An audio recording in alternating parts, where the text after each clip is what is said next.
why take the risk, especially if you don't need to? So just got off the horn with this couple out of Colorado who are just crushing. It's just, oh man, it's funny actually because she was like, they're getting killed in taxes while they're working. I said, yeah, but wait till you retire. You're going to be pleasantly surprised, almost to the point of disbelief how little taxes you have to pay once you're basically taking your basic, 20 to 30,000 from your IRA and living off the rest Social Security. And she's even subject to WEP and then GPO too. And I was like, you guys, you just watch. Anyway, so very little taxes, 3% effective tax rate. Yeah, it's fantastic. Anyway, so my man's got about 30% stocks, 70% cash and bonds. All right. And I'm showing you so this is what we're looking at here. So here's his current allocation. You can see 30% US equities, 30% bonds, and 40% cash. I'm giving him an effective or expected rate of return of 4.1.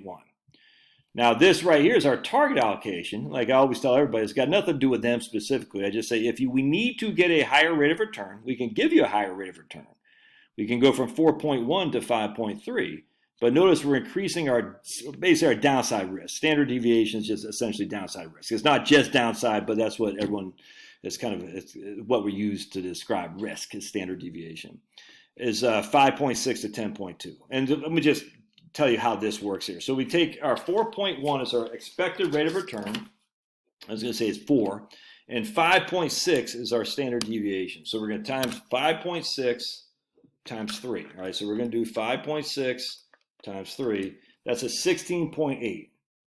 All right, so what we do is we take 16.8 and we plus minus that around our expected rate of return. So in this case, we'd have a 12.8. Our worst down year for this portfolio would be 12.8%, which is ironically exactly what happened in 2008 for Wellesley Fund, 12.8. And if you factor in inflation, 2008 was the worst market year we've ever had. All right. So what we're doing here is we're saying, make that a little bit bigger. So we're saying, all right, so we got negative, well, just for simplicity, a negative 13% downside risk here, but we're only getting 4.1. On the other hand, we can increase our rate of return to 5.3, but in this case, we basically have a downside risk of 25% on any given year. Ironically, that's almost exactly what happened in 2008 for Wellington. All right, so we're saying we can increase our rate of return from 4.1 to 5.3, but we're doubling our downside risk. That's literally what it works. And you say, so why? Why would we do that? All right, hang tight. Maybe we would do it because we want to leave more money. Maybe we would do it because we like stocks. Maybe we would do it because we're worried that we're going to run out of money by Susie Orman. Maybe we would do it for a whole slew of reasons. But let's just see what happens at the end game here. This is our current plan with a 4.1, 95% probability of success. Here's our plan with a 5.3, 92% probability of success. So we dropped our probability of success from 95 to 92, but notice we're leaving about 110,000 more downstream because the volatility is higher here. So the volatility is higher, but the upside is higher as well. Downside is higher, upside is higher. Is it worth it? And maybe in a couple years, but right when you retire, is it worth it? Oh man, it's not worth it right when you retire.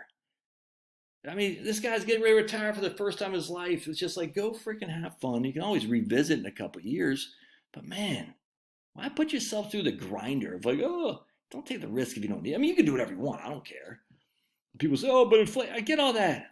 All that is factored into this right here. Inflation, the whole thing is factored into this, man.